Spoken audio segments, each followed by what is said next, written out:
Hi friends, ಪ್ರೆಗ್ನೆನ್ಸಿಯಲ್ಲಿ scanning ಎಷ್ಟು important ಹಾಗೆ blood test ಕೂಡ ತುಂಬಾ ಇಂಪಾರ್ಟೆಂಟ್. ಸೊ ಬ್ಲಡ್ ಟೆಸ್ಟ್ನ ಯಾಕೆ ಮಾಡಿಸ್ಬೇಕು, ಸ್ಟಾರ್ಟಿಂಗೇ ಬ್ಲಡ್ ಟೆಸ್ಟ್ ಮಾಡಿಸ್ಬೇಕಾ, ಪ್ರೆಗ್ನೆನ್ಸಿ ಕನ್ಫರ್ಮ್ ಆದ ತಕ್ಷಣವೇ ನಿಮಗೆ ಡಾಕ್ಟರು ಒಂದು ಬ್ಲಡ್ ಟೆಸ್ಟ್ ಹೇಳ್ತಾರೆ.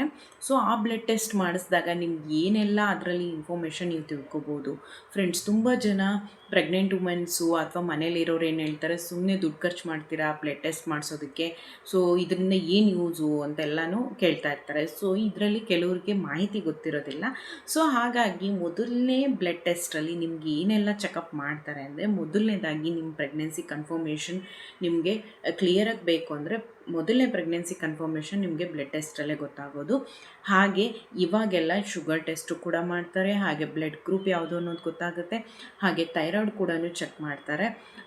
ನಿಮ್ಮ ಬ್ಲಡ್ ಅಂದರೆ ಇದು ಹಿಮೋಗ್ಲೋಬಿನ್ ಎಷ್ಟಿದೆ ಅನ್ನೋದು ಕೂಡ ಚೆಕ್ ಮಾಡ್ತಾರೆ. ಫ್ರೆಂಡ್ಸ್, ಇದೆಲ್ಲನೂ ತುಂಬಾ ಇಂಪಾರ್ಟೆಂಟ್. ಯಾಕಂದರೆ ಅರ್ಲಿ ಪ್ರೆಗ್ನೆನ್ಸಿಲೇ ನೀವು ಈ ಥರ ಎಲ್ಲ ಟೆಸ್ಟ್ನ ನೀವು ಮಾಡಿಸ್ಕೊಂಡಿದ್ದೀರಾ ಅಂದರೆ ಬ್ಲಡ್ ಟೆಸ್ಟನ್ನು, ಸೊ ಡಾಕ್ಟರ್ ಏನಾದರೂ ನಿಮಗೆ ಥೈರಾಯ್ಡ್ ಇದ್ದರೆ, ಶುಗರ್ ಏನಾದರೂ ಇತ್ತು ಅಂದರೆ ಮುಂಚೆಯಿಂದನೇ ನಿಮಗೆ ಟ್ರೀಟ್ಮೆಂಟ್ ಕೊಡೋದಕ್ಕೆ ಡಾಕ್ಟರ್ಗೂ ಕೂಡ ಹೆಲ್ಪ್ ಆಗುತ್ತೆ.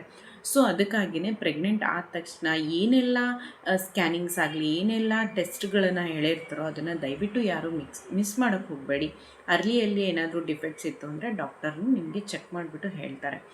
ಸೊ ಇದೇ ಥರ ನಿಮಗೆ ನೆಕ್ಸ್ಟ್ ಬ್ಲಡ್ ಟೆಸ್ಟ್ ಯಾವುದಿರುತ್ತೆ ಏನು ಅಂತ ಬೇಕಂದರೆ ಫಾಲೋ ಮಾಡ್ಕೊಳ್ಳಿ, ಸಬ್ಸ್ಕ್ರೈಬ್ ಮಾಡಿಕೊಂಡು ಬೆಲ್ ಐಕಾನ್ ಕ್ಲಿಕ್ ಮಾಡಿ ಆಲ್ ಅಂತ ಕೊಡಿ.